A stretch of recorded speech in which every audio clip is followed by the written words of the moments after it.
do foco das 3 dicas foi o que me manteve ainda um pouco, porque uma semana antes da prova eu entrei no banheiro e comecei a chorar, achando que não ia dar certo, e eu tenho certeza que a fé, naquele momento ali, foi o que me disse: não pare, vá em frente que você vai conseguir. Então é foco total. E a terceira dica é fé em Deus.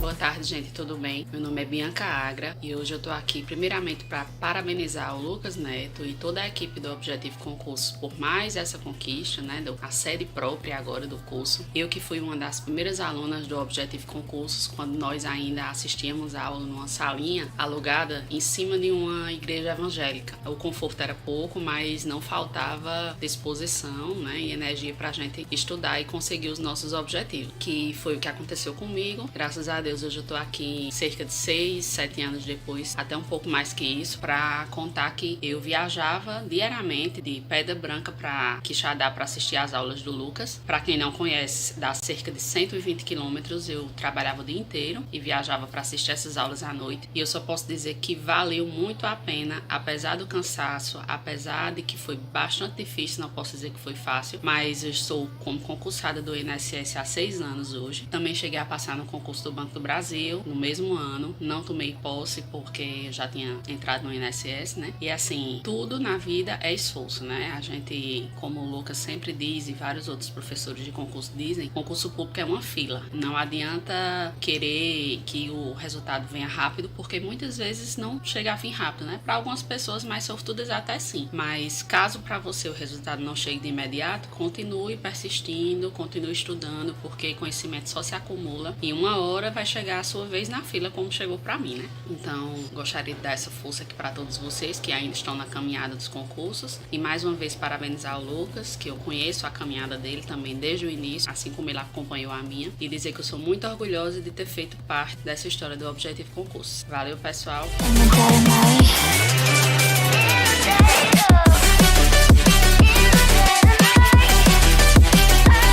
Salve, meus amigos, aqui Davi Lins. Acabei de sair do Cefap, vim fazer minha matrícula para o curso de formação de soldados da Polícia Militar do Pernambuco. Tô passando aqui para agradecer toda a equipe do Objetivo Concurso, a Lady Quixadá, de Lucas Neto, professor Emanuel, meu grande amigo, me ajudaram bastante nessa batalha. E quero agradecer a todos vocês e deixar a dica aí para os alunos aí que não desistam, que sua hora vai chegar.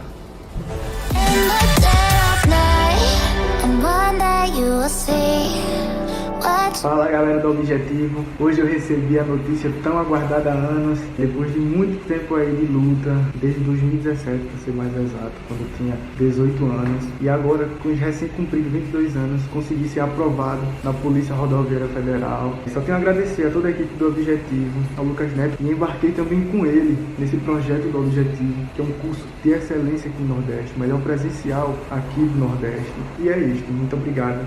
Have me by your side when the sun sets. Let's leave for an eternity. We'll sail across the lights beyond the sky. I'll be with you eternally. I'm an addict for your love, it keeps me high. High, high, high, high, high, high, Em 2017 eu comecei a estudar para concursos públicos no preparatório Objetivo do meu grande amigo Lucas Neto, e em meio a todas as turbulências que nós concurseiros já passamos normalmente, no ano de 2018 eu sofri um grave acidente automobilístico, do qual eu tive que fazer a amputação de um dos meus membros, no caso a minha perna esquerda. E ainda assim eu continuei firme e forte estudando para concursos, junto com o professor Lucas Neto, com toda a sua motivação, e o grupo de professores do Objetivo Concurso, um dos melhores professores aí do Brasil, com certeza do Nordeste e região. E consegui, graças a Deus e a todo o esforço e todo o pessoal que me acompanhou no meu esforço e tudo mais, a aprovação no Ministério Público da União, e hoje eu sou servidor público federal do MPU, no caso do MPF. Então vamos começar a estudar, vamos se dedicar ainda mais, não vamos desistir, vamos correr atrás e mudar de vida, que assim como eu pude mudar de vida, vocês também podem. Um abraço a todos, um abraço.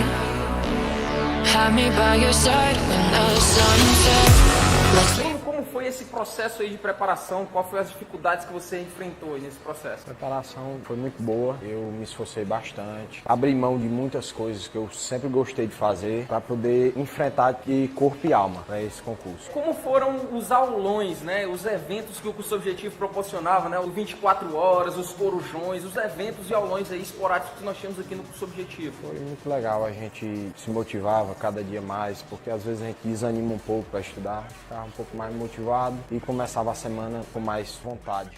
Sobre os planos de estudo, o plano de estudo diferencia o aluno objetivo? Sim, com certeza, que se você não tiver um caminho certo para seguir, você fica meio perdido. E qual a mensagem você deixaria para a pessoa que está querendo aí iniciar sua preparação para concurso, mas não tem coragem, não tem ânimo? Vale a pena estudar? Vale sim, muito a pena. É uma sensação que não tem nem como explicar. É muito esforço, é muito doído, a gente passa por vários momentos difíceis, mas isso aqui é muito gratificante, a gente saber o resultado da batalha, que deu tudo certo. Foi ao abrir o computador ver teu nome ali na lista? Foi demais. Eu vi a lista no meu celular.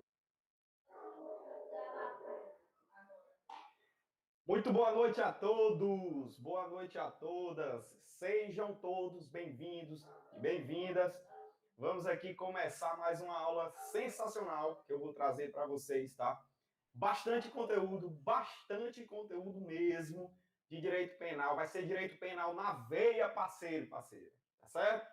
Então nós vamos comentar aqui com foco, nessa aula de hoje nós vamos ter com foco esse edital que saiu aí, né? Esse edital que saiu da Polícia Civil da Paraíba. Então se você está estudando, parceiro, essa é a tua hora, agora vai chegar, vai dar certo. Então acabou a espera. Você que está aí se preparando para esse certame, nós vamos aqui te cercar de conteúdo. Nós vamos aqui te dar bastante conteúdo para que você vá respaldado para acertar as questões de prova. Então hoje vai ter teoria, vai ter exercício, vai ter tudo que você imaginar aqui. Tá certo? Beleza? Então olha só, vez ou outra, eu vou dar uma baixadinha aqui, porque eu vou acompanhar com vocês aqui, tá certo? Eu vou acompanhar com vocês aqui no chat para mostrar que nós estamos aqui de fato ao vivo acompanhando aqui vocês, tá bom? Denis Douglas, iniciar a que horas? Já iniciamos, meu parceiro, tá bom? Então vamos lá, vamos para cima. Salve, salve a todos que estão aqui participando. Já estou vendo aqui que nós já temos aqui 13 pessoas aqui assistindo, então vamos começar, compartilha, curte aí, tá? Joga aí esse material para quem está se preparando também, beleza? Nós vamos começar uma aula, nessa nossa aula de hoje aqui de Direito Penal, nós vamos conversar sobre as excludentes de ilicitude, que fazem parte, tá certo, da teoria do crime, tá? Então a gente vai estudar aqui, por exemplo, de onde se origina, qual é o ponto de partida, o que é que nos traz essas excludentes de ilicitude aí previstas no Código Penal, que sempre, né, é bastante recorrente essas questões em provas, tá? E nós vamos aí fazer contigo esse acompanhamento, tá bom? Então, deixa eu ver aqui se apareceu mais alguém. Lucas Torres acha que a APP vai sair de nível médio? Por enquanto não, nesse concurso ainda não, beleza? Nesse concurso ainda não. Então vamos lá. Olha só. Então vamos aqui, direito penal, focado aí, tá? Nesse edital que saiu aí da Polícia Civil da Paraíba, excludentes de ilicitude, direito penal. Vamos lá, professor Tiago Cordeiro, por cá com vocês, pra gente trazer bastante conteúdo, tá? Então, olha só, vamos aqui começar o estudo. Acho a APP promissora, com toda certeza, também é bem promissor, tá certo? Bora pra cima, galera, bora pra cima. Então, ó, vamos lá. O que é que nós vamos estudar aqui? Vou abrir contigo uma tela branca, tá? Aqui. E eu vou te falar o seguinte, olha só. A primeira pergunta da sua prova já pode vir de cara assim, ó. Dizendo assim, ó. Ei. O que é crime? Tá? Então, de acordo com a teoria analítica de crime, a teoria que vai dividir o crime em 3 pedaços, a teoria tripartida, tá certo? O conceito analítico de crime, de acordo com a teoria tripartida, teoria tripartida, teoria tripartida, ela vai dividir, tá certo? O crime, ela vai conceituar o crime em 3 pedaços. Ela divide o crime lá em 3 pedaços, em 3 fatias, tá bom? Quais são? Quais são esses pedaços?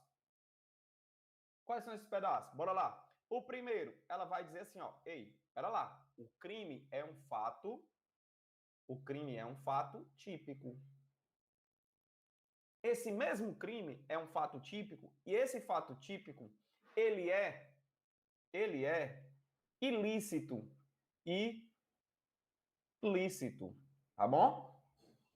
Deixa eu ajeitar isso aqui. Esse crime é um fato típico. O crime vai ser um fato típico. Esse fato típico supõe-se que ele é ilícito. Supõe-se que ele é ilícito e que ele é praticado por um agente culpável. Que ele é praticado por um agente culpável. Então, essa teoria tripartida, que vai trazer esse conceito de crime, ela vai dividir o crime em 3 partes. A primeira parte, ela diz que o crime é um fato típico, que esse fato típico ele é ilícito, contrário à norma, tá? E esse mesmo fato, que é típico e ilícito, ele é praticado por um agente culpável. Ele é praticado por um agente culpável, certo? Beleza, professor, eu entendi. Agora, professor, me explica o que seria, portanto, um fato típico. Porque fica muito vago só dizer que o crime é um fato típico, ilícito, culpável. Mas me diga aí o que é um fato típico. Um fato típico é um fato que ele é composto de conduta. É um fato composto de conduta. Essa conduta, ela gera um resultado, tá certo? A partir dessa conduta, eu gero um resultado. Como assim, professor? Vamos pegar, por exemplo, o crime de homicídio, para facilitar o nosso entendimento aqui, ó. Quando eu digo que o homicídio é um fato típico, é porque ele foi gerado através de uma conduta, certo?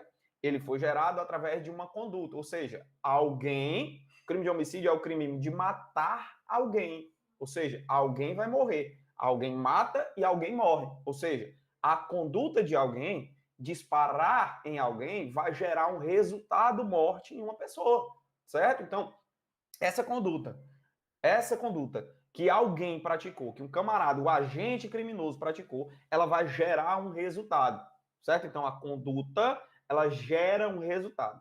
E aí, dentro desse estudo da conduta que gera um resultado, eu preciso dizer assim, que entre essa conduta e esse resultado vai existir uma ligação. Eu preciso ter a ciência, ter a certeza que foi aquela conduta que eu pratiquei que gerou, por exemplo, o resultado morte. Porque, por exemplo, vamos imaginar a seguinte situação. Vamos imaginar a situação que o agente A quer matar o B. Só que na hora que ele vai matar o B, o agente C se antecipa e mata o B antes do A. Olha a situação. Foi a conduta do A que gerou o resultado morte do B? Não, professor. Foi a conduta do C que gerou o resultado morte do B. Então, entre a conduta e o resultado tem que existir uma ligação. Foi essa conduta mesmo que gerou o resultado morte? Se foi, existiu a ligação. Se existiu a ligação, nós dizemos que existiu o nexo causal. Olha aí as coisas se encaixando, ó. Então, essa conduta que o agente praticou, foi ela que gerou o resultado? Foi ela que gerou o resultado? Se houve a ligação entre a conduta e o resultado, eu digo que teve nexo causal, e, portanto, o nexo causal, ele também vai fazer parte do fato típico, certo? O nexo causal também vai fazer parte do fato típico, tá certo? Por quê? Porque existiu a ligação entre a conduta e o resultado. E dentro do fato típico, nós também vamos ter, dentro do fato típico, nós também vamos ter... Fala, Anderson, boa noite. Tem material de apoio? Tem sim, viu? Tem material de apoio, as questões aí que nós vamos já resolver aí, tá? Então, ó, dentro do fato típico, eu também vou ter a tipicidade. A tipicidade, certo? Então, ó, olha os elementos que compõem aí o fato típico. Eu tenho uma conduta essa conduta gerou um resultado, tá? Entre a conduta e o resultado existia uma ligação, certo? Foi de fé e fato a conduta que gerou o resultado, então teve o nexo causal, essa ligação entre a conduta e o resultado eu chamo de nexo causal. Teve a tipicidade, o que é a tipicidade, professor? A tipicidade é a previsão na norma, a previsão. Essa conduta que gerou um resultado, ela está prevista na norma como uma conduta de crime? Está, então tem tipicidade, certo? Nós vamos estudar depois, mais aprofundado, que dentro da tipicidade vai ter a tipicidade formal, vai ter a tipicidade conglobante, tá? Mas como não é o nosso intuito da nossa aula de hoje aqui, destrinchar, dissecar todo o fato típico, eu vou deixar essa visão panorâmica do fato típico contigo e depois nós vamos destrinchar ainda mais esses elementos. Mas o que é que eu preciso de cara aqui fazer contigo agora? Eu só preciso te dizer que existe o fato típico e que ele vai presumir a ilicitude do fato. Mas, por enquanto, a gente fica aqui, ó. Então, olha só. Tem conduta, tem resultado, tem nexo causal, tem tipicidade. Se existe todos esses elementos aqui, ó, que eu tô falando para vocês, existe o fato típico. Tá certo? Se existe todos esses elementos, conduta, resultado, nexo causal e tipicidade, eu tenho um fato típico. Tranquilo? Beleza? Olha só um detalhe. Dentro dessa conduta, eu preciso te dizer que essa conduta ela precisa ser uma conduta voluntária. Precisa ser uma conduta voluntária, tá certo? Precisa ser uma conduta voluntária, dolosa ou culposa. Dolosa ou culposa, tá certo? Então, olha só. Precisa ser uma conduta voluntária, dolosa ou culposa. Beleza? Tranquilo? Por que, professor? Porque, professor, imagina a seguinte situação, pessoal. Ó, imagina a seguinte situação. Tem uma mulher, tá segurando seu filho aqui, tá segurando seu filhinho aqui, tá? E ela tá aqui desprevenida, alguém chega e, bum, dá um susto nessa mulher. Bum, a mulher tomou um susto. Ai, meu Deus do céu, jogou o menino para cima. No que a mulher jogou o menino para cima, o menino bateu a cabeça no teto, caiu no chão, morreu a criancinha. Essa mulher, ela cometeu uma conduta voluntária, dolosa ou culposa? Não. Se a conduta nem foi voluntária, o que é que eu vou dizer para vocês? Se a conduta não foi voluntária, eu não tenho fato típico. Ó. Eu não tenho fato típico. E se eu não tenho fato típico, eu não tenho crime. Tá? Então, o que é que acontece? Ó? Quando eu estou aqui excluindo qualquer desses elementos que compõem o fato típico, se eu não tenho uma conduta voluntária, eu excluo o fato típico, eu não tenho crime. Se não foi a conduta que gerou o resultado, eu não tenho fato típico, eu não tenho crime. Se não tem nexo causal, não tenho fato típico, não tenho crime. Se não tem tipicidade, não tenho fato típico, não tenho crime. Então, se eu excluo qualquer um desses elementos que vocês estão vendo aqui, ó, dentro do fato típico, se eu excluo qualquer um deles, eu não tenho fato típico, eu não tenho crime. Eu não tenho de que se falar de que foi, que existiu crime, tá bom? Beleza? Show. Então, ó, tendo em vista a seguinte situação, tendo em vista que eu tenho um fato, que tem uma conduta, que tem um resultado, que tem um nexo causal e tem previsão na norma, ou seja, tem tipicidade, eu estou diante de um fato típico. Concorda comigo? Concorda, professor? Se eu estou diante de um fato típico, já é presumido, já é previsto, já se pressupõe que esse fato típico ele é ilícito. Tá? Então, imagina a seguinte situação. Ó, eu vou contar uma historinha aqui para vocês. Ó. Eu saquei a minha arma e efetuei 3 disparos para matar alguém. Ou seja, eu tive uma conduta. Essa conduta foi voluntária e foi dolosa. Essa minha conduta gerou um resultado, ou seja, gerou o resultado morte. A pessoa morreu. Ou seja, teve um nexo causal, porque foi a minha conduta que gerou o resultado morte. Aí eu te pergunto, essa minha conduta de sacar a minha arma e atirar em alguém gerou um resultado morte, teve um nexo causal? Essa conduta tem previsão na norma? Tem sim. Artigo 121, matar alguém. Crime de homicídio. Então, essa minha conduta, ela tem previsão na norma, então ela tem tipicidade. Ó. Então, o que foi que aconteceu? Eu completei o fato típico. Eu tenho um fato típico inteiro, pessoal. O fato típico está totalmente completo nessa situação que eu falei.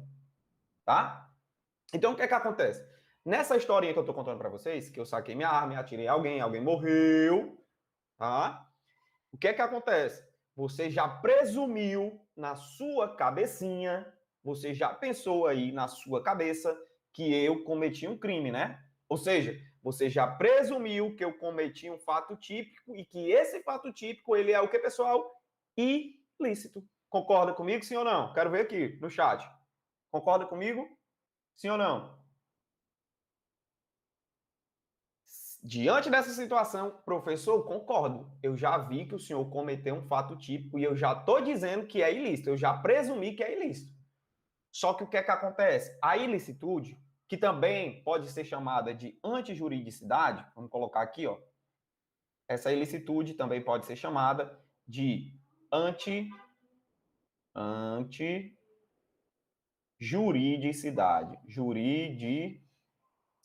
Então, essa ilicitude também pode ser chamada de antijuridicidade, tá certo? Essa ilicitude, ela é presumida. Se eu completei o fato típico, já presume-se que é ilícito. Mas olha só, eu não contei a historinha completa para vocês, pessoal. Deixa eu ver aqui.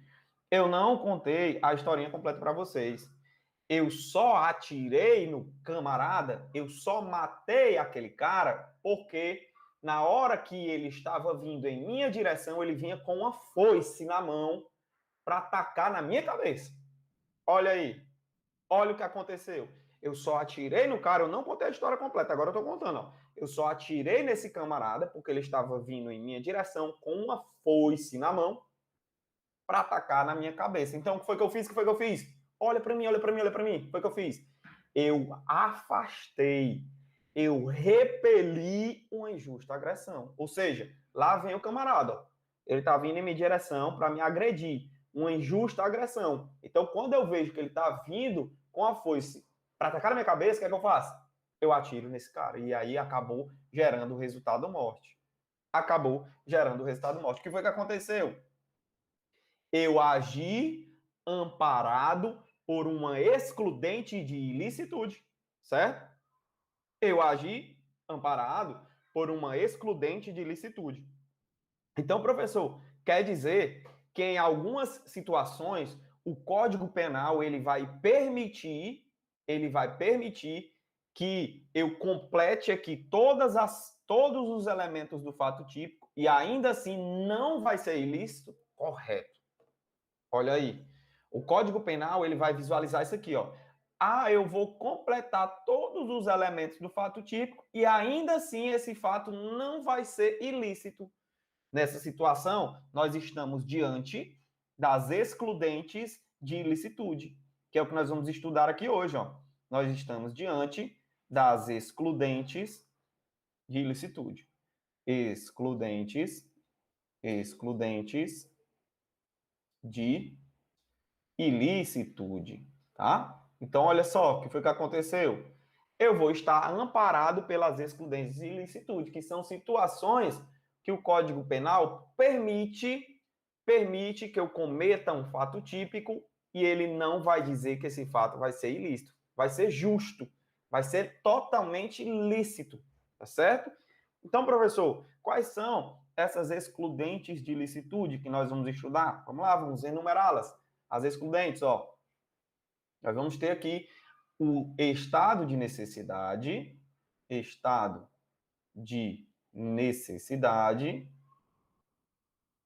tá bom? Estado de necessidade. 2, nós vamos ter a legítima defesa, que foi a situação que eu narrei para vocês. Legítima defesa, tá? 3, que mais, professor, que nós vamos ter aí? Exercício regular de um direito,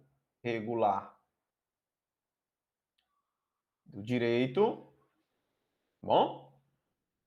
E 4, nós vamos ter o estrito cumprimento do dever legal. Beleza? Tranquilo? Anota isso daí. Anota isso daí, tá certo? Vou dar o tempo para vocês anotarem aí. Vou dar o tempo para vocês anotarem. Enquanto isso, o que é que eu vou te falar?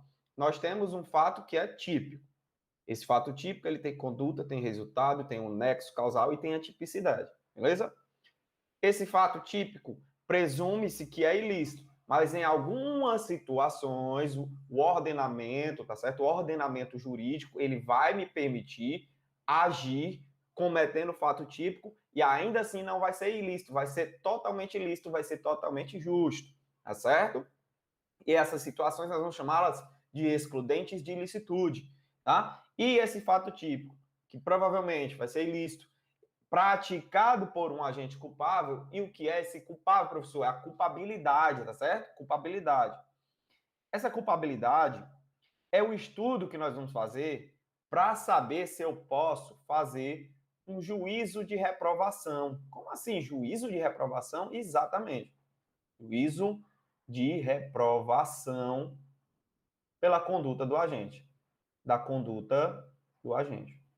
Conduta do agente. Como assim, professor? Dá para me explicar? Dá sim, com toda certeza.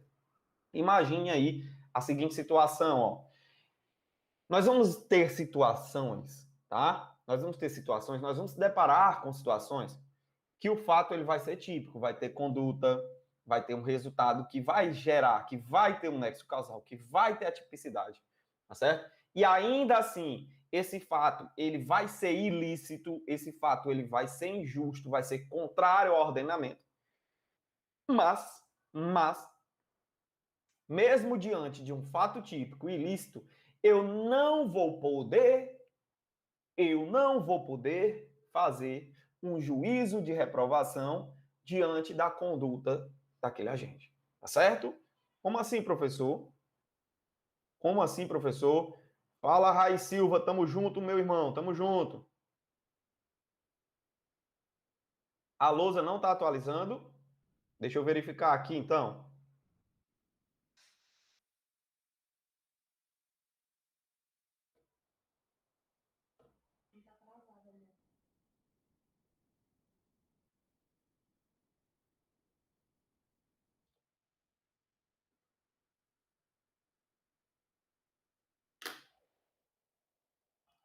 Deixa eu só voltar aqui, verificar o que foi que aconteceu aqui com a nossa lousa.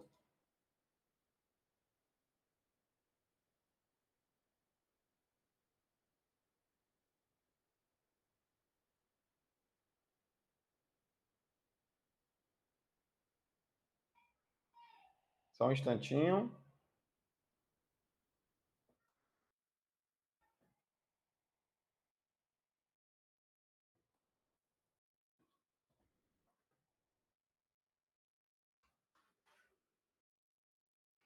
Só um instantinho, pessoal. Só verificar aqui o que foi que aconteceu com a lousa.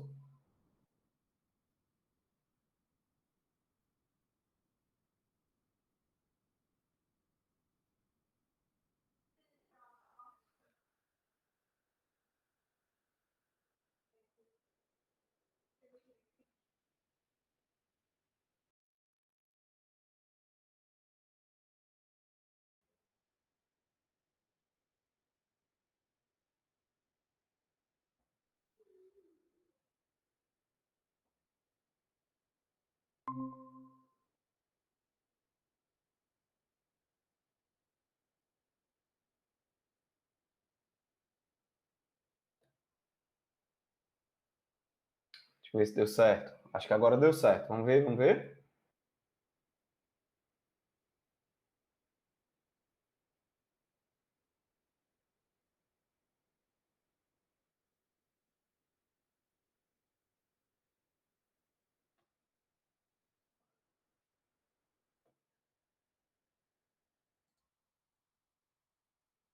Voltou por aí? Não.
Pronto, a lousa voltou, né? Aí na tela cheia.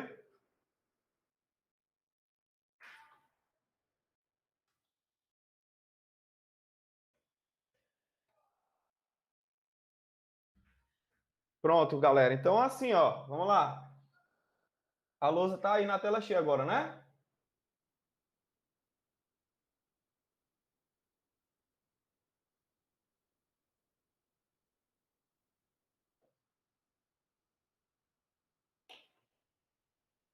Pronto, então perfeito. Ó, só não tá aparecendo agora a minha imagem aqui no cantinho. Mas vamos lá, vamos fazer disso. Tá aí, ó. Então, existem situações que nós vamos ter o fato típico inteiro e ainda assim, tá certo? Ainda assim, eles não vão ser ilícitos, tá certo? Eles vão ser totalmente justos, totalmente lícitos. Essas situações nós chamamos de excludentes de licitude, que é justamente essa parte que nós vamos estudar aqui hoje, tá certo? Nós vamos estudar exatamente sobre as excludentes de licitude, tá? Que é o estado de necessidade, a legítima defesa, o exercício regular do direito, o estrito cumprimento do dever legal, tá bom? E aí nós completamos o segundo substrato do crime, a segunda parte do crime, tá? E em terceiro, nós vamos ter a culpabilidade, tá certo? Que é a culpabilidade é o estudo onde nós vamos saber se o agente que praticou o fato, que praticou aquela conduta, se eu posso fazer um juízo de reprovação diante da conduta desse agente. Por exemplo, professor, dá para dar um exemplo? Imagina a seguinte situação, ó. Imagine aí comigo a situação que o agente, ele pratica o fato, tá certo? Ele pratica o fato típico, ele não está amparado pela excludente de ilicitude, mas ele não pode ser culpado. Ele não tem culpabilidade. Professor, dá para dar um exemplo? Te dou. Imagina aí, ó. Um senhorzinho de 80 anos, que não tem mais nenhum pingo de discernimento, tá? Já está cheio de problemas, não lembra mais nem o nome dele, não sabe onde é que ele mora, não sabe mais nem o que é que está fazendo da vida, tá?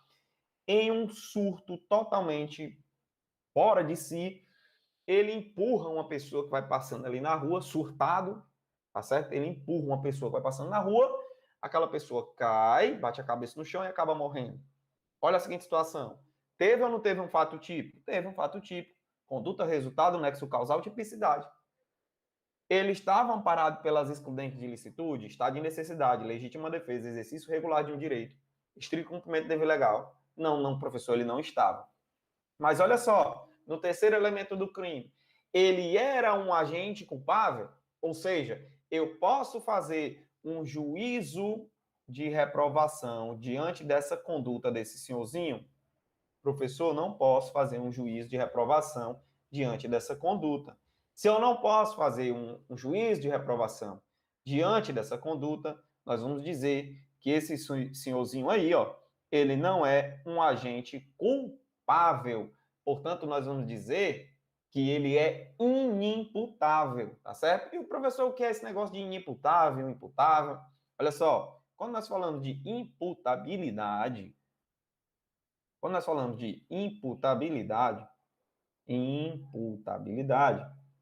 certo? Deixa eu só voltar aqui.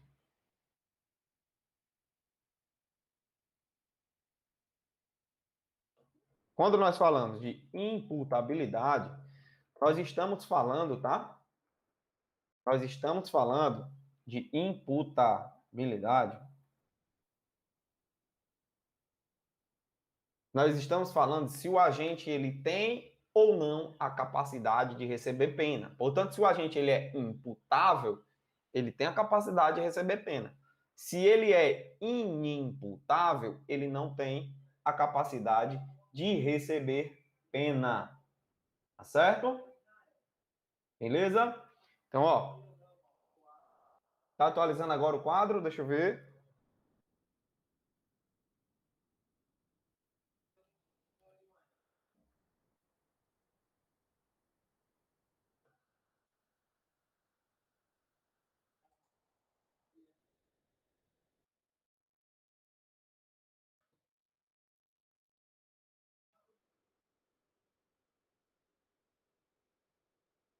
Chegou por aí?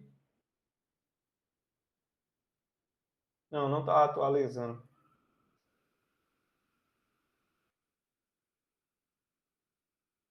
Não tá atualizando o quadro.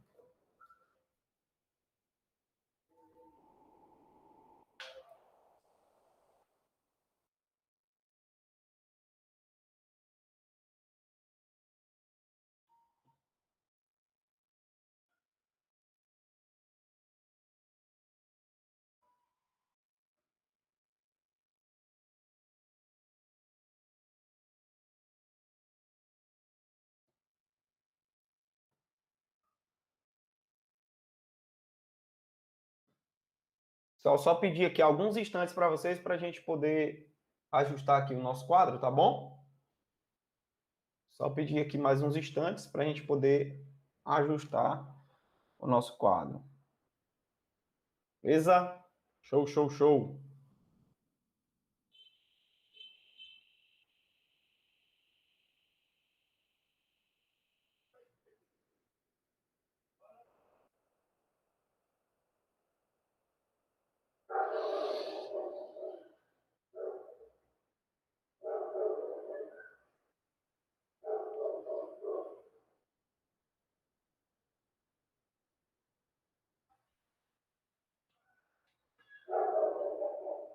Enquanto isso, eu quero saber de vocês aí, de onde é que vocês falam. Diga aí para mim de onde é que vocês falam.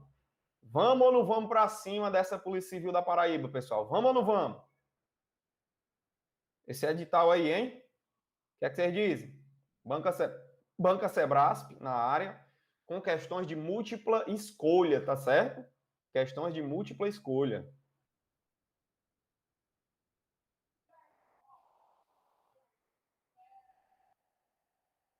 Opa, agora parece que foi, hein?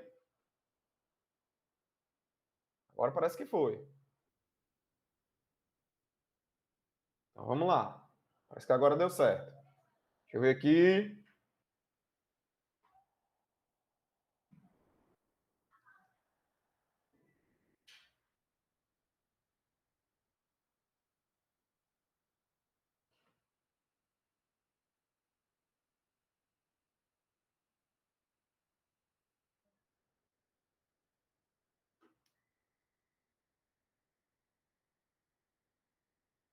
Mudei aqui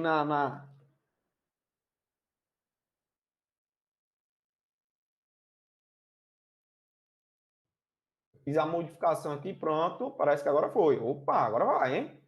Bora lá. Então, pessoal, bora lá, bora lá. Ao vivo, né? Ao vivo pode dar esses probleminhas, mas vamos lá. Então, ó. Olha só, eu tô diante de uma situação que tem o fato típico, tá? Que tem o fato típico. Que o fato, ele não está parado por nenhuma das excludentes de licitude. E ainda assim, eu não posso fazer juízo de reprovação em cima da conduta daquele agente. No nosso exemplo aqui, que eu citei o exemplo do senhorzinho, que não tinha mais nenhuma capacidade de discernimento, ele é um cara inimputável, portanto, ele não tem capacidade de receber pena. Então, a imputabilidade, ela diz respeito à capacidade de receber pena. Capacidade de receber pena, tá certo? Capacidade de receber pena, tá? Receber pena, receber pena. Então, imagine aí a seguinte situação. Se eu falo que um agente ele é inimputável, é porque ele não tem a capacidade de receber pena. Mas dentro de culpabilidade, nós não temos só a questão da imputabilidade, não, tá? Nós temos aí outras situações. Nós temos, por exemplo, outro elemento aí da culpabilidade que nós vamos estudar também mais para frente, a inexigibilidade de conduta diversa, a potencial consciência da ilicitude. O que é a potencial consciência da ilicitude, professor? É quando eu quero saber se o agente ele tinha a capacidade de entender o caráter ilícito daquele fato. Se ele não tinha a capacidade de entender o caráter ilícito do fato, então eu digo que ele não tem culpabilidade. Tá? Da mesma forma, o agente, que eu não posso exigir uma conduta diferente dele. Inexigibilidade de conduta diferente. A única conduta que ele pode fazer é cometer o crime por causa de uma coação ou alguma coisa do tipo. Ele agiu de forma coagido, né? Ele foi coagido a ter aquela conduta criminosa, tá? E, portanto, se ele foi coagido, ele não vai ser um agente culpável, ele não vai ter culpabilidade, ele vai ficar isento de pena, certo? Então, essas situações são as situações que nós estudamos. Mas olha só o que eu vou fazer contigo aqui, ó. Vamos analisar um por um. O que eu vou te falar? O Código Penal, o que ele faz aqui com a gente, ó? O Código Penal, ele fala bem detalhadamente, ele conceitua, ele explica tudo sobre o estado de necessidade, certo? Ele fala tudo sobre o estado de necessidade. Ele fala também sobre os detalhes da legítima defesa. Ele fala sobre os detalhes da legítima defesa. Mas ele não vai trazer os conceitos de exercício regular de direito, estrito cumprimento do dever legal. Isso aí vai ficar a cargo da nossa doutrina, tá bom? Mas nós vamos estudar um por um e resolver as questões mais para frente. Certo? Beleza? Então vamos lá. Vamos começar aqui entendendo quais são. Olha só. Artigo 23. Olha o que é que diz aí para a gente o artigo 23. Exclusão de ilicitude. Não há crime quando o agente pratica o fato. Não tem crime quando o agente pratica o fato. De que forma? De que forma? Em estado de necessidade, em estado de necessidade, em legítima defesa, em estrito cumprimento de dever legal ou exercício regular de direito. Exercício regular de direito. Então, ó, nessas situações, não há, se o agente pratica em qualquer uma dessas situações, ó, se ele pratica o fato em qualquer uma dessas situações que nós estamos estudando aqui, não há ilicitude. Não há ilicitude. Se não há ilicitude, nós vamos dizer que não há o quê, pessoal? Não há crime. Que a conduta não foi ilícita, tá certo? Então não há crime. Pronto. Tá aí. Tá certo? Beleza? Show. Então vamos lá. Vamos ver o que é que ele nos fala aqui sobre os detalhes do estado de necessidade. Olha só. Artigo 24. Considera-se em estado de necessidade. Considera-se em estado de necessidade quem pratica um fato. A pessoa pratica um fato. A pessoa vai praticar um fato. Tá certo? Ela vai praticar um fato. Para que ela vai praticar esse fato? Para salvar de uma situação de perigo atual. Opa, palavra-chave do estado de necessidade. Para eu poder alegar o estado de necessidade, eu tenho que estar diante de uma situação de perigo. Então, ó, eu tenho que estar diante de uma situação de perigo. Tá certo? Situação de perigo. Tá? Beleza? Show, show, show? Pronto. Então tá aí. Para eu poder alegar estado de necessidade, eu tenho que estar diante de uma situação de perigo. Tá? Essa situação de perigo pode ser uma situação causada por um fenômeno da natureza, pode ser causada por um fenômeno da natureza, tá certo? Essa situação de perigo, olha só, ela pode ser gerada por um fenômeno da natureza, ela pode ser gerada por uma conduta humana, pode ser gerada por uma conduta humana, tá certo? Ela pode ser gerada por um ataque de um animal, tá? Um ataque de animal, certo? Então, ó, olha as várias possibilidades que eu posso estar diante de uma situação de perigo para alegar o estado de necessidade, ó. Olha as várias situações, ó. Primeiro eu tenho que ter uma situação de perigo, certo? Eu tenho que ter uma situação de perigo.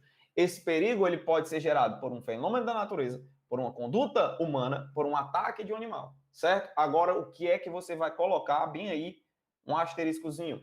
Esse perigo tem que ser um perigo atual, tem que estar acontecendo.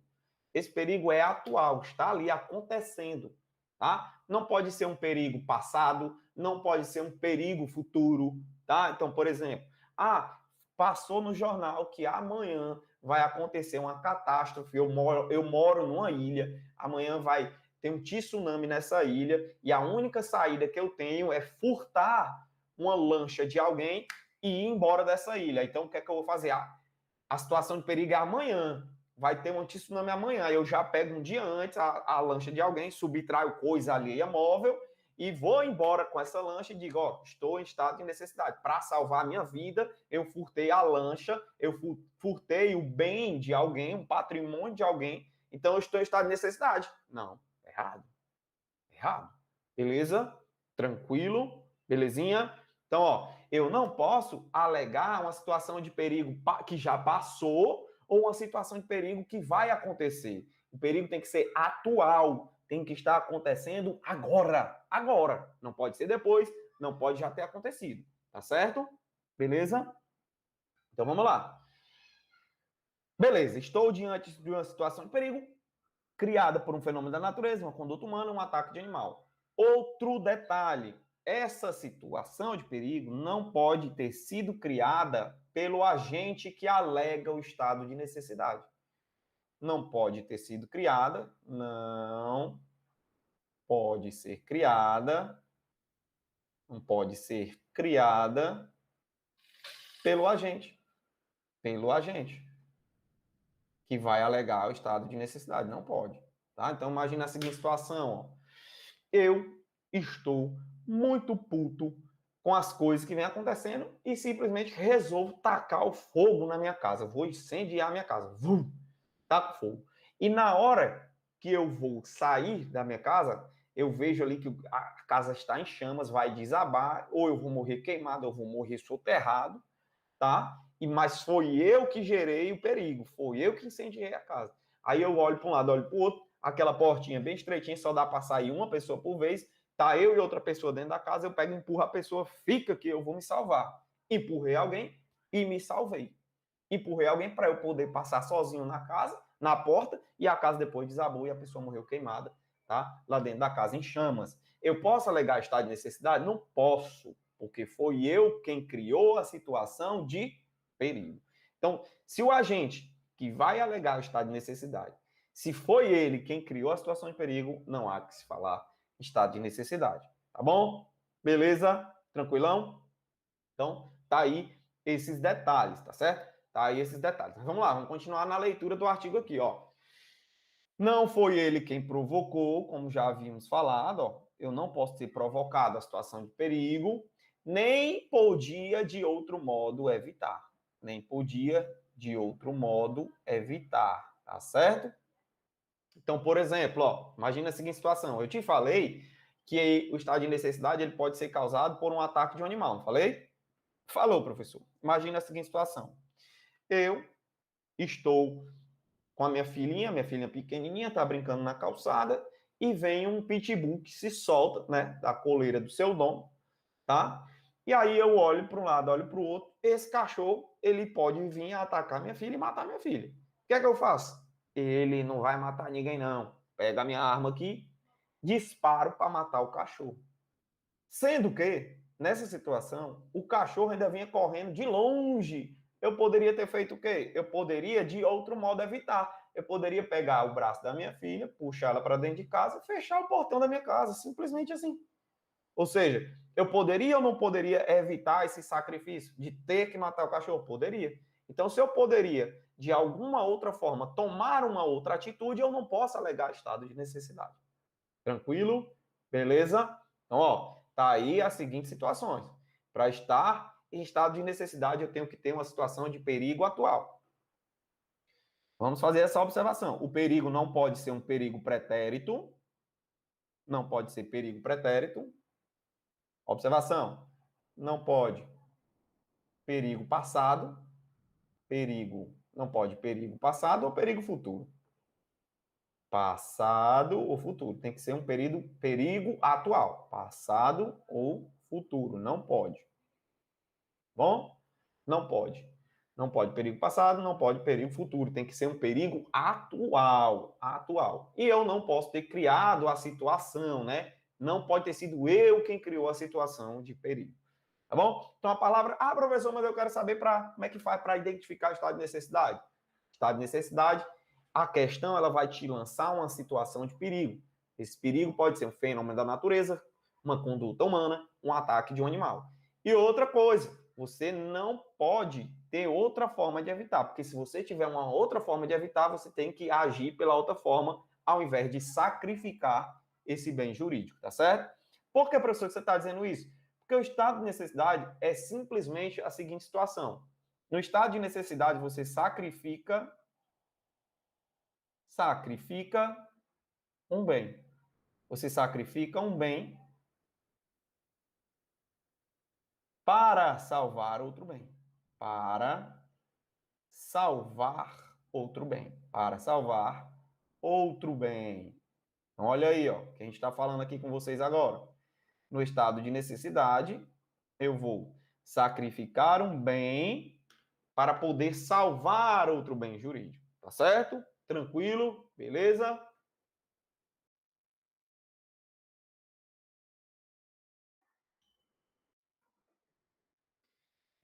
Então, olha só.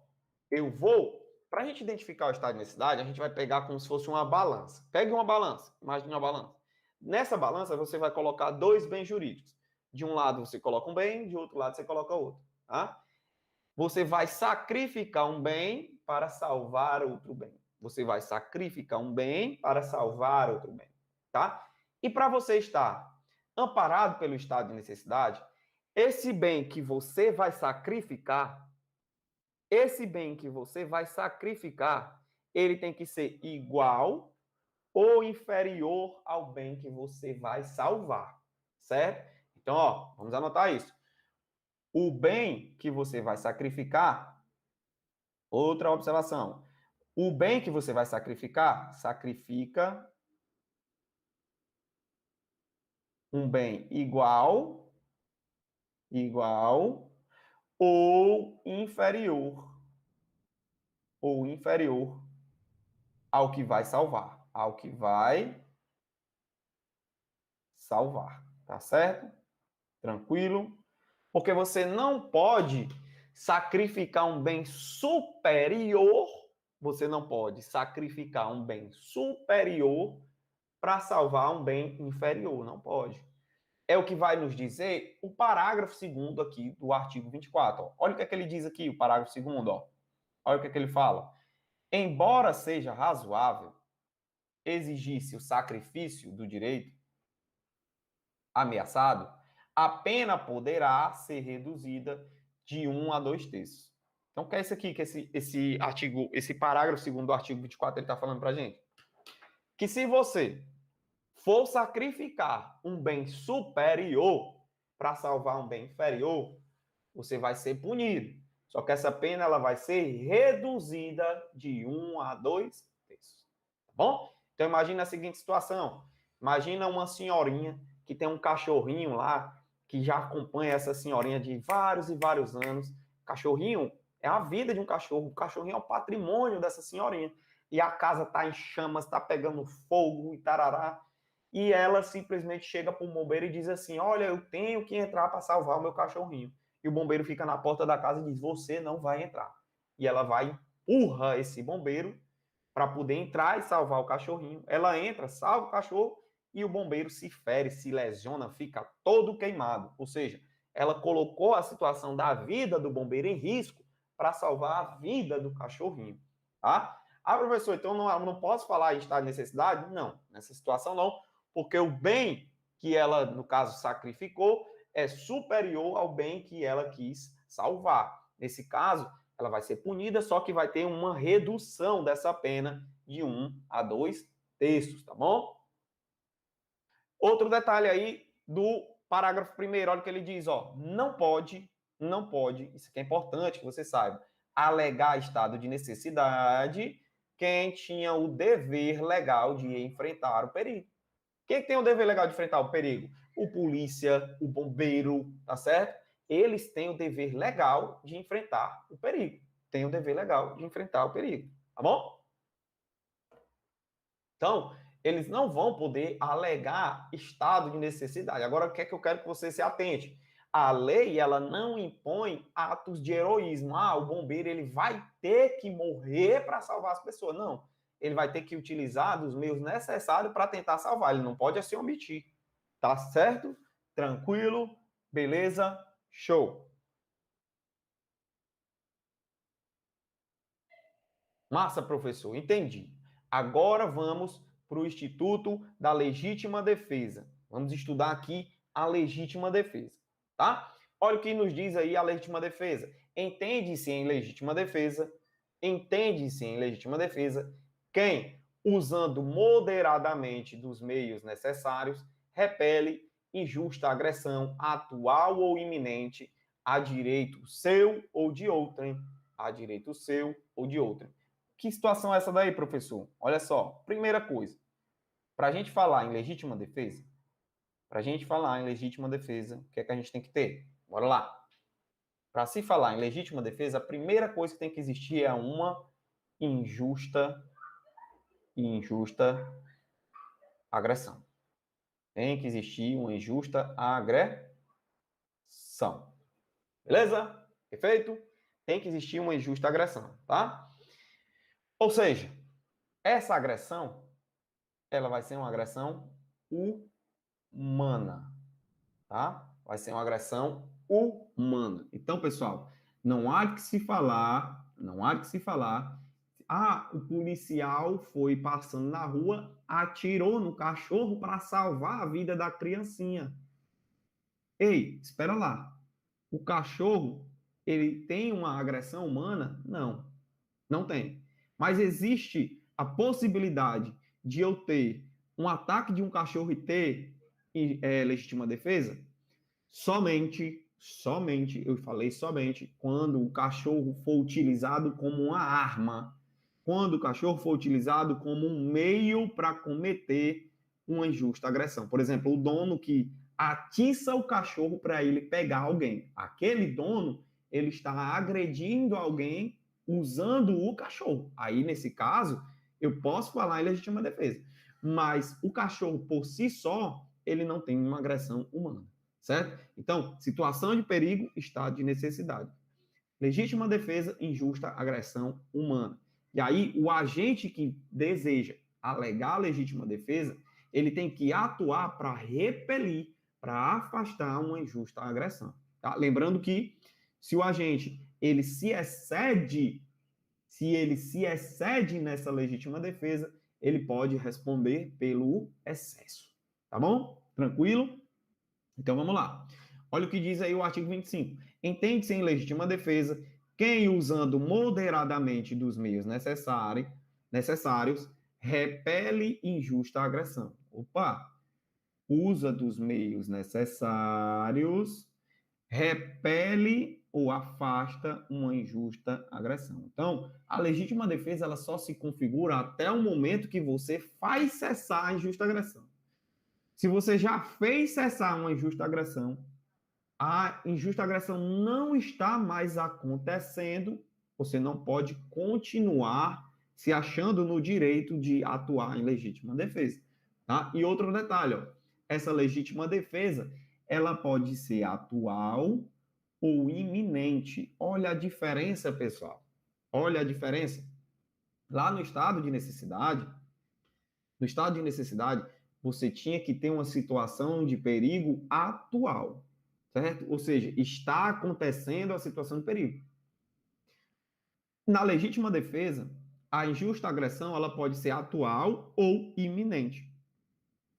Está acontecendo ou está prestes a acontecer, certo? No caso concreto, na prática, é um pouco complicado de se entender quando é que eu tenho uma injusta agressão atual e quando é que eu tenho uma injusta agressão iminente. Mas para a lei, para a teoria, para a questão de prova, você vai dizer que pode ser atual ou que pode ser iminente, tá? Mas no caso concreto, professor, no caso concreto é um pouco mais complicado, mas pode. Então vamos imaginar a seguinte situação, ó. O agente, ele se depara com alguém que está prestes a atirar nele, que vai ali agredir, lesionar a bala. A pessoa vai tirar o armamento, saca o armamento para efetuar o disparo contra você. Você já pode, a partir daquele momento, repelir essa injusta agressão, porque nós estamos diante de uma situação de injusta agressão iminente e está prestes a acontecer, certo? Você não precisa, por exemplo, esperar que aquela pessoa atire em você primeiro. Você não precisa esperar que a injusta agressão já tenha começado a acontecer, tá certo? Então tá aí. E você precisa usar dos meios necessários. Então olha só, legítima defesa, injusta agressão.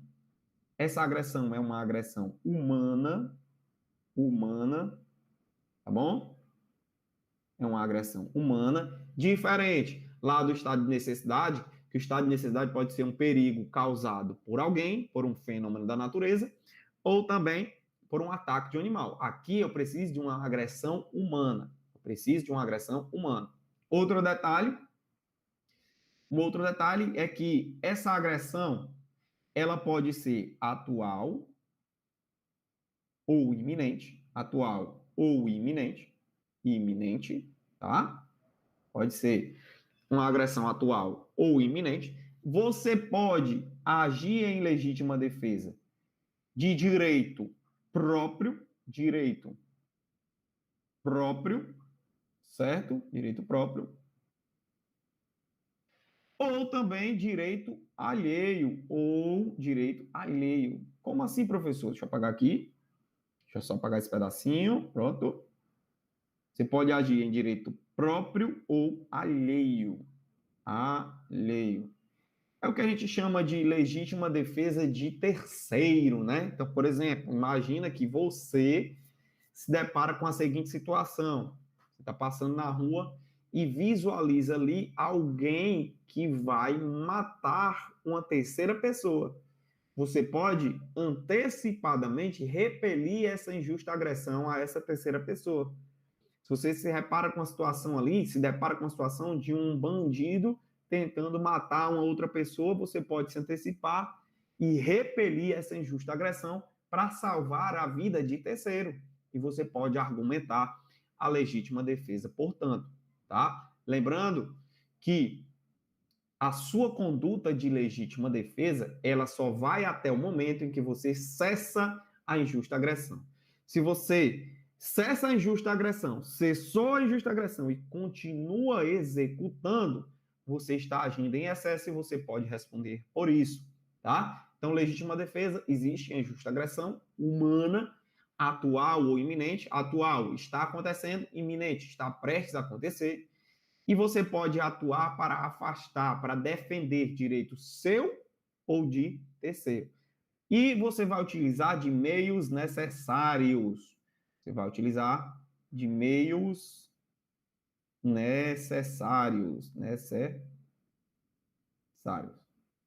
Tá certo? Você pode utilizar de meios necessários. Como assim de meios necessários? Olha a seguinte situação, pessoal.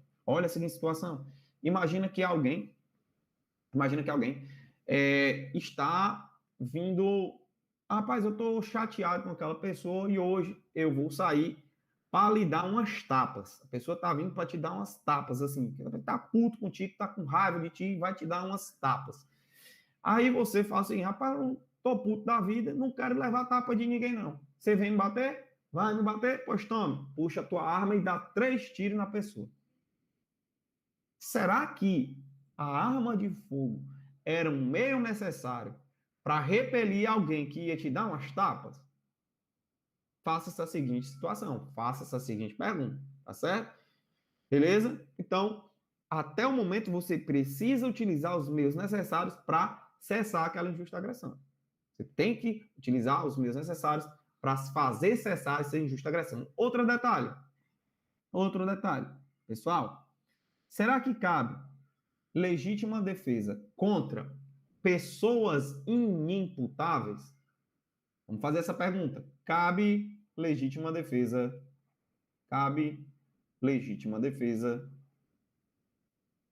contra inimputável. Inimputável, como a gente já falou lá no começo da aula, inimputável é a pessoa que não tem capacidade de receber pena. Pessoal, a resposta é claro que cabe legítima defesa. Claro, tá certo? Claro que cabe. Tá bom? Então, imagina a seguinte situação. Você na rua é abordado por um menor de idade com a arma na mão, que está o tempo todo dizendo que vai te matar. Quer dizer que tu não pode se defender? Claro que pode se defender. Tá bom? Claro que pode se defender. Você está na rua, se depara com um doido que vem surtado com um pedaço de pau na mão para atacar na tua cabeça, tu não pode se defender? Claro que pode se defender. Certo? Então, cabe sim legítima defesa para os inimputáveis, tá certo? Tranquilo? Beleza? Show, show? Deixa eu ver quem mais. Quem tá mais por aqui? Boa noite, boa noite. Boa noite, Emerson, Fabrício. Bora lá. Tá ok agora aí, pessoal, a transmissão? Tá tudo ok? Outro detalhe. Não cabe legítima defesa. Não tem. Opa, deixa eu só apagar aqui, ó. Não tem legítima defesa, assim como no estado de necessidade, tá? Não tem legítima defesa.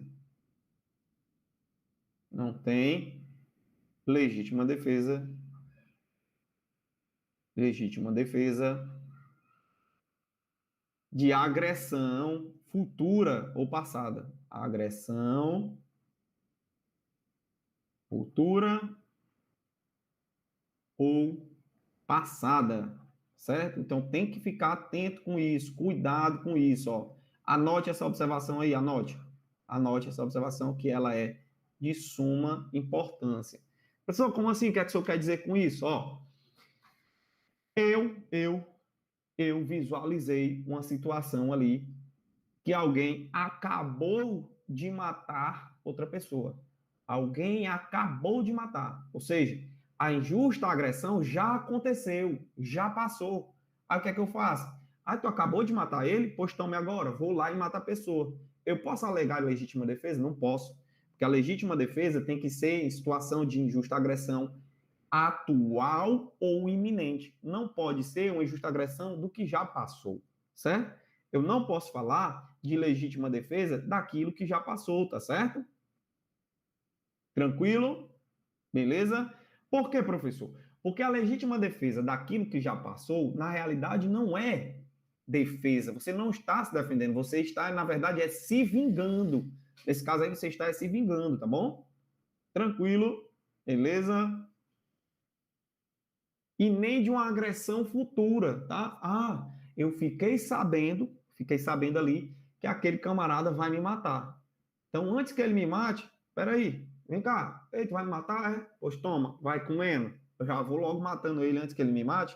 Eu não estou me defendendo, tá certo? Então, não há de se falar em legítima defesa daquilo que já passou ou daquilo que vai acontecer. Tem que ser uma situação atual ou iminente, tá?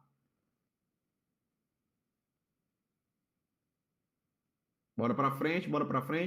Deu certo aí, né? Tá no grau agora, né? Tá no grau a transmissão, né? Show.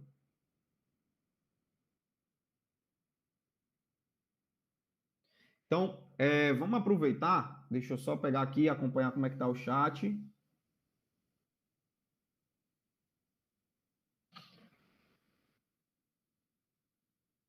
Ó, tem outro detalhe que eu preciso falar para vocês. é a situação da legítima defesa real, certo? A legítima defesa real e a legítima defesa putativa. Legítima defesa real e legítima defesa putativa. Vou abrir um quadro branco aqui para a gente explicar para vocês. Legítima defesa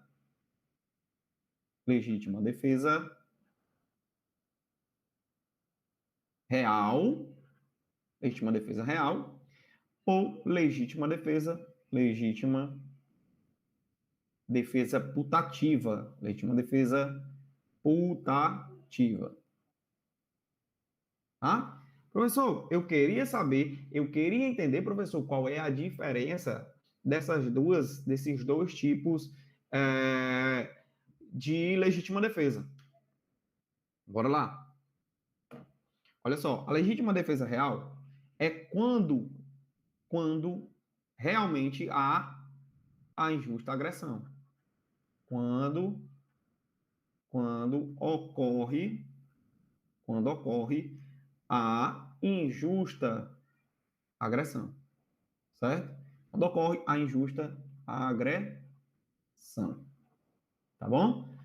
E a legítima defesa putativa, professor? A putativa é quando a gente imagina, ele acha, ele crê que está diante da legítima defesa, quando na verdade ele não está, certo? Quando na verdade ele não está. Então, essa legítima defesa putativa é uma agressão injusta somente na cabeça do agente. De fato, ela não está acontecendo.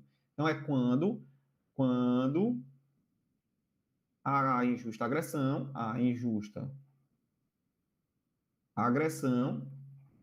está apenas na cabeça do agente. A agressão está apenas no imaginário do agente. Imaginário do agente. Ele acha, ele crê que está diante de uma injusta agressão, quando na verdade não está. Tá? Então, professor, dá para dar um exemplo? Vou te dar os exemplos. Olha só.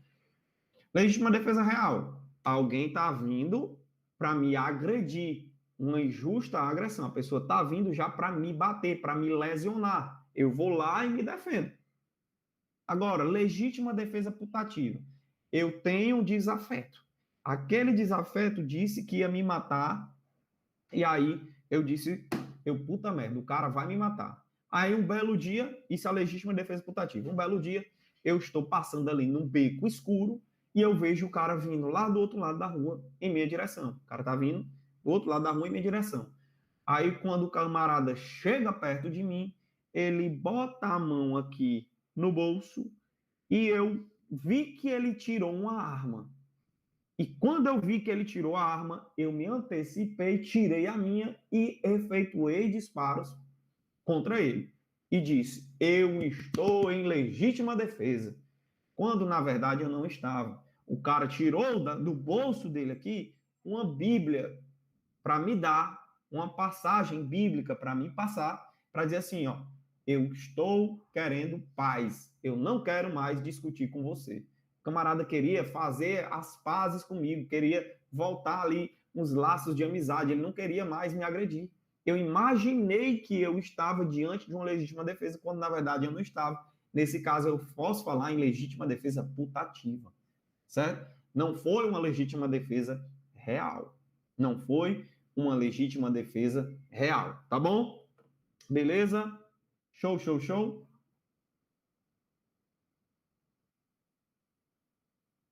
Professor, eu posso. Será que eu posso estar diante?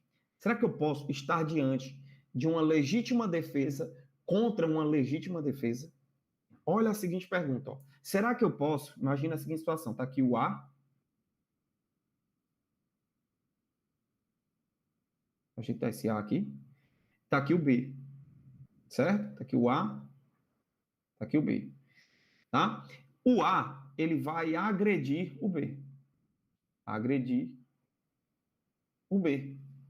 O B, diante dessa agressão, ele vai lá e responde em legítima defesa. Legítima defesa. Aí o A vai e diz assim, ó, ah, tu tá me batendo, é, B? Tu tá me agredindo também? Pois eu agora estou em legítima defesa. Legítima defesa. Aí o A vai lá e bate no B de novo. Aí o A vai dizer assim, ah, eu estou em legítima defesa porque o B, ele me bateu, ele me agrediu. Será que pode isso daí? Será que pode? Pergunto a vocês, será que pode acontecer essa situação? Sim ou não? É claro que não, pessoal. Essa situação aqui, ó, nós estamos falando de uma possível legítima defesa real versus legítima defesa real. Não pode, tá certo? Que a legítima defesa aqui, ó, real versus real, não pode. Eu tenho que ter uma injusta agressão para eu poder agir em legítima defesa, certo? Então vamos imaginar a seguinte situação, ó, deixa eu botar aqui. Eu vou agora apagar aqui, eu vou apagar para a gente poder fazer um outro cenário. Vou apagar só essa parte aqui, ó. Só para a gente situar vocês de novo aqui no exemplo. Vamos situar vocês aqui no exemplo. Olha só. Se esse camarada aqui, o A, do nosso exemplo, foi ele que começou a agredir, então o B, ele está amparado pela legítima defesa. O B vai ficar amparado pela legítima defesa. Se o B está amparado pela legítima defesa, não há de que se falar em legítima defesa para o A, porque foi o A quem começou a injusta agressão. Então, o A não pode alegar legítima defesa diante da legítima defesa do B. Não pode. Não pode. Tá certo? Show de bola, Rai Silva? Não pode. Tá bom? Alguém começa a agredir. É sempre assim, ó. Alguém começa a agredir e alguém vai se defender. Vai ser sempre assim. No caso aqui, o A não pode falar que está também amparado pela legítima defesa, porque foi ele quem começou a injusta agressão. Agora, imagina a seguinte situação, outra situação. Ó. O A, eu tenho o A e eu tenho o B. Viu? Tranquilo? Aqui o A, tá aqui o B. Certo? Tá aqui os dois. Show? Massa. Aí, olha só, o A começa a agredir. O A começou a agredir. Tá? O A começou a agredir, certo? E o B vai agir em legítima defesa. E o B vai agir em legítima defesa. Defesa. Certo? Só que o B, ele já fez cessar a injusta agressão. O B, quando ele agiu em legítima defesa, ele já deixou o A aqui, ó, já cessou. O A já cessou. O A já parou. Pum, ficou aqui, ó. Não, para, eu tava só brincando. Tá bom, tava só brincando, eu não quero mais não, foi mal, desculpa. Ou seja, o A parou. O A não está mais agredindo o B.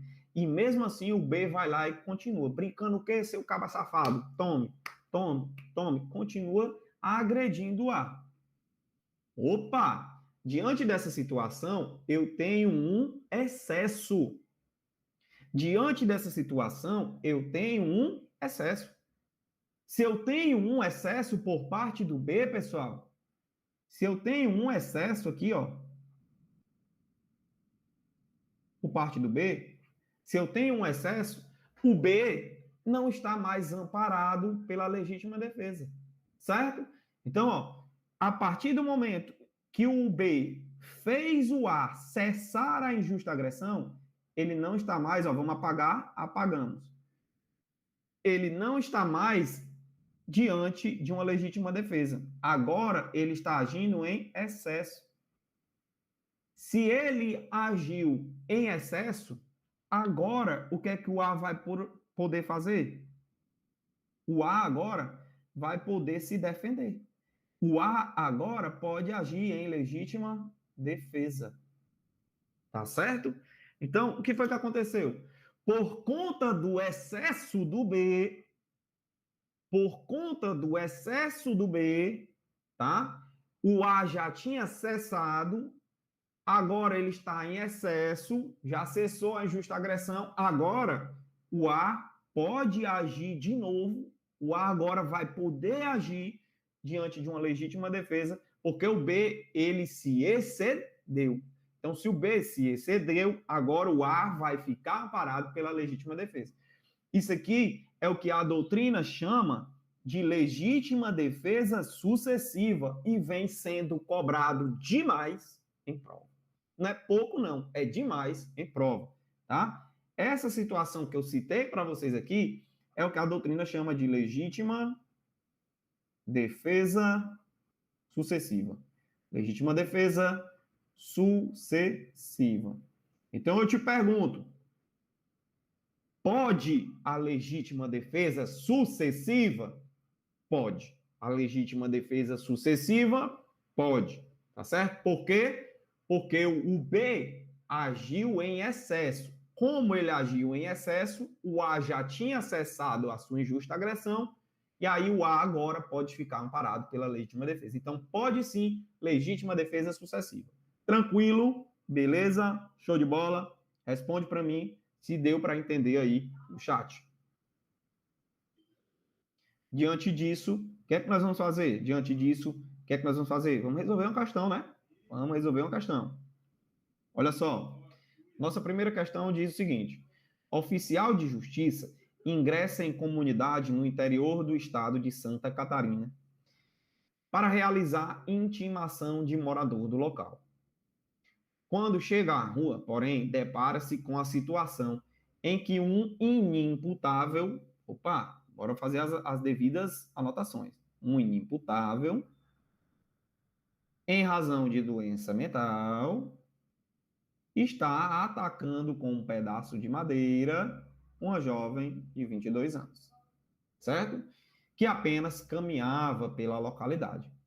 Verificando que a vida da jovem, a vida da jovem estava em risco, e não havendo outra forma de protegê-la, pega um outro pedaço de pau, que estava no chão, e desfere golpe no inimputável, causando lesão corporal de natureza grave. Com base apenas nas informações narradas, é correto afirmar que, de acordo com a doutrina majoritária, a conduta do oficial de justiça... Pessoal, olha só. Ficou ou não ficou claro que aqui eu tenho uma injusta agressão? Aqui eu estou diante de uma injusta agressão. Aqui eu estou diante de uma injusta agressão. Injusta agressão. Certo? Então eu estou diante de uma injusta agressão. Eu estou diante de uma injusta agressão. Tá? Humana. Injusta agressão humana. Certo? Então, aqui nós vamos falar em legítima defesa ou estado de necessidade? Legítima defesa. Por sinal, legítima defesa de terceiro, tá certo? Então, vamos lá. A conduta do oficial de justiça. A conduta do oficial de justiça não configura crime em razão da atipicidade. Pessoal, o crime é um fato típico, ilícito, fato típico, ilícito e culpável. Certo? Olha só. A legítima defesa exclui o fato típico ou a ilicitude? Porque a questão aqui está dizendo que vai gerar atipicidade. Errado. Porque para gerar atipicidade, ela tem que excluir o fato típico. Certo? Ela exclui a ilicitude. A legítima defesa exclui a ilicitude. Certo? Beleza? Então, ó, não configura crime em razão da tipicidade. B, não configura crime em razão do estado de necessidade? Não, aqui não é estado de necessidade, tá certo? Não é estado de necessidade. Configura crime, mas o resultado somente poderá ser imputado a título de culpa em razão do estado de necessidade. Não, porque isso aqui não é estado de necessidade. Ele está atuando repelindo uma injusta agressão. Aqui, o oficial de justiça, ele queria afastar uma injusta agressão. Ele atuou em legítima defesa de terceiro. Tá? Entender. não configura crime em razão da legítima defesa, certo? Afasta a ilicitude, afasta o crime. Tranquilo? Beleza? Item E, configura crime tendo em vista que não havia direito próprio do oficial de justiça. Não, porque em legítima defesa pode ser em direito próprio ou de terceiro. Direito próprio ou de terceiro, tá certo? Então aqui tá errado, porque não configura crime, porque ele está em legítima defesa. Primeira questão, item D. Tranquilo? Foi fácil essa? Fala para mim. Tranquilona? Tranquilona essa questão? Bora para a próxima, bora para a próxima. Segunda questão. Diego e Júlio César, que exercem a mesma função, estão trabalhando dentro de um armazém localizado no Porto de Salvador. Quando se inicia um incêndio no local. Opa, incêndio, pessoal, ó. Incêndio é injusta agressão? Não. Incêndio é uma situação de perigo, certo? Incêndio é uma situação de perigo, não é uma injusta agressão. Quando se inicia um incêndio no local em razão de problemas na fiação elétrica. Existe apenas uma pequena porta que permite a saída dos trabalhadores do armazém, mas em razão da rapidez com que o fogo se espalha, apenas dá tempo para que um dos trabalhadores saia sem se queimar. Quando o Diego, que estava mais próximo da porta, vai sair, olha o que é que o Júlio César faz com o Diego.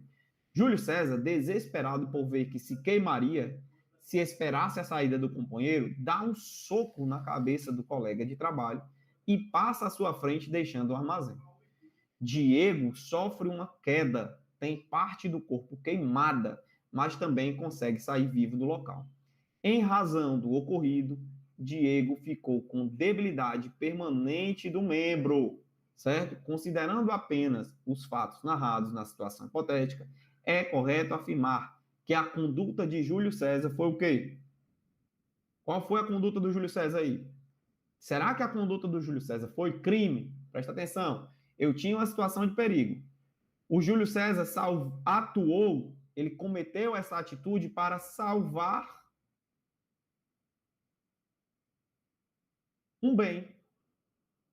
Ou seja, ele sacrificou um bem e salvou outro bem. Sacrificou um bem para quê? Para salvar outro, para salvar o bem dele, né? A vida dele, certo? Então nós estamos diante de um estado de necessidade. O estado de necessidade exclui a culpabilidade, exclui o fato típico ou exclui a ilicitude? Olho na tela. Item A. Configura crime de lesão corporal grave, sendo o fato típico, ilícito e culpável? Não, porque o fato pode até ser típico, mas não é ilícito. Tá certo? Beleza? Porque é uma excludente de ilicitude. Tá? Item B. Está amparado pelo Instituto da Legítima Defesa? Pessoal, isso aqui é legítima defesa, pessoal. Óbvio que não. Isso aqui não é legítima defesa. Eu não estou diante de uma injusta agressão. O Júlio César, ele cometeu essa conduta porque o Diego o agrediu? Não, o Diego não o agrediu. O Júlio César cometeu essa conduta para salvar a vida dele. Ele sacrificou um bem para salvar o bem dele, certo? Então eu não estou diante de uma legítima defesa. Item C. Configura crime de lesão corporal gravíssima, sendo fato típico, ilícito e culpável? Não, não é típico. Ele até é típico, mas não é ilícito. Certo? Beleza? D.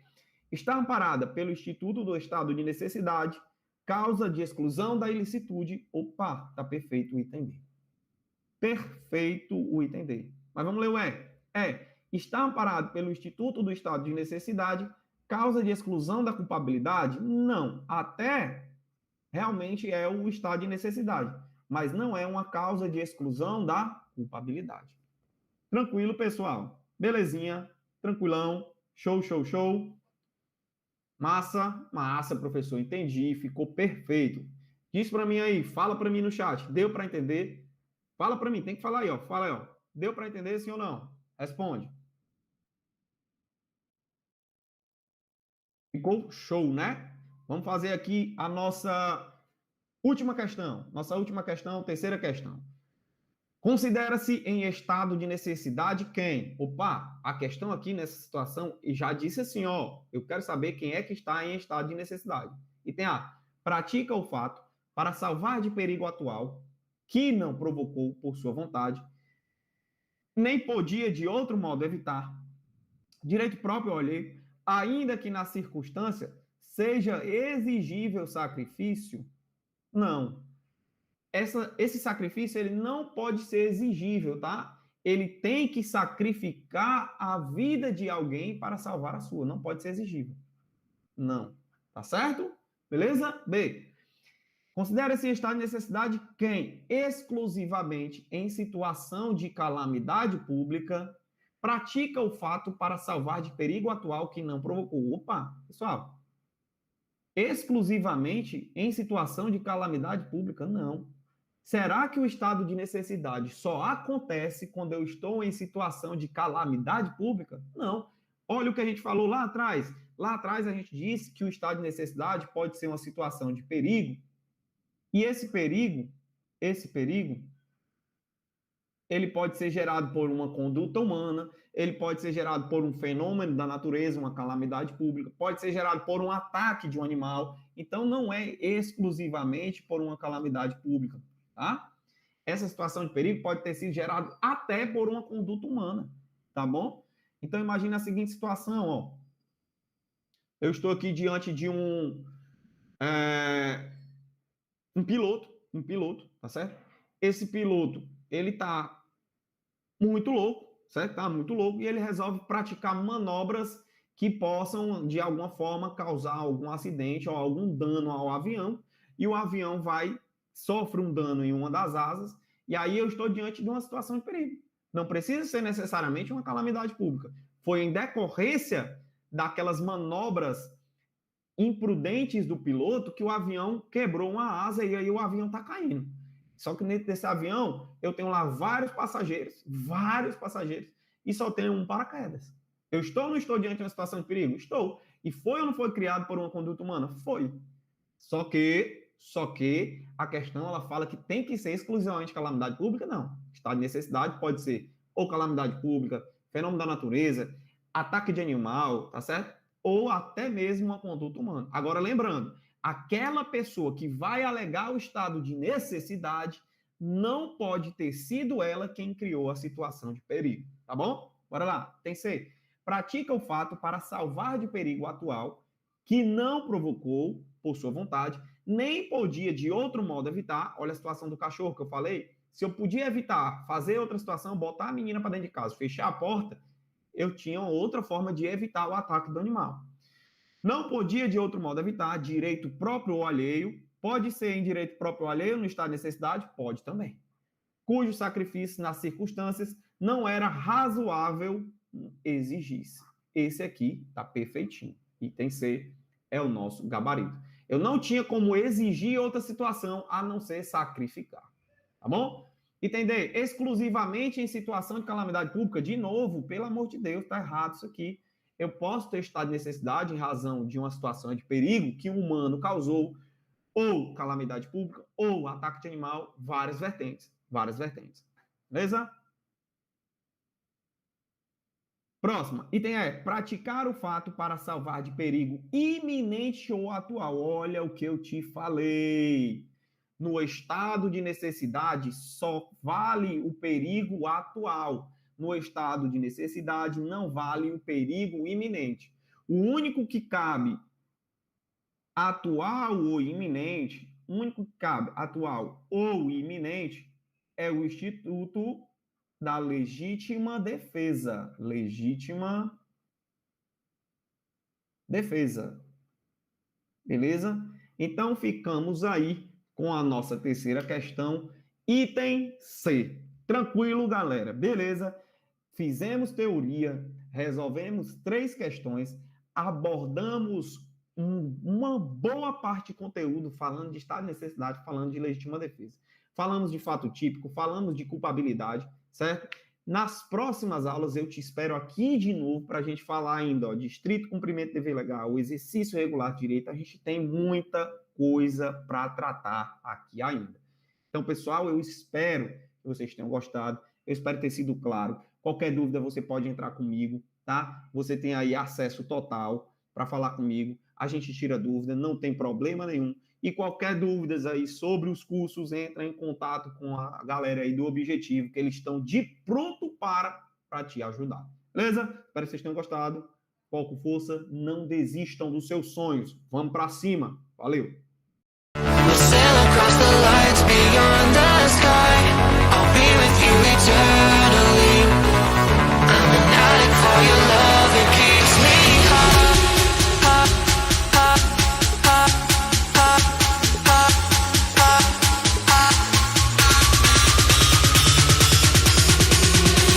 Em 2017 eu comecei a estudar para concursos públicos no preparatório Objetivo do meu grande amigo Lucas Neto, e em meio a todas as turbulências que nós concurseiros já passamos normalmente, no ano de 2018 eu sofri um grave acidente automobilístico, no qual eu tive que fazer a amputação de um dos meus membros, no caso a minha perna esquerda. E ainda assim eu continuei firme e forte estudando para concursos, junto com o professor Lucas Neto, com toda a sua motivação, e o grupo de professores do Objetivo Concurso.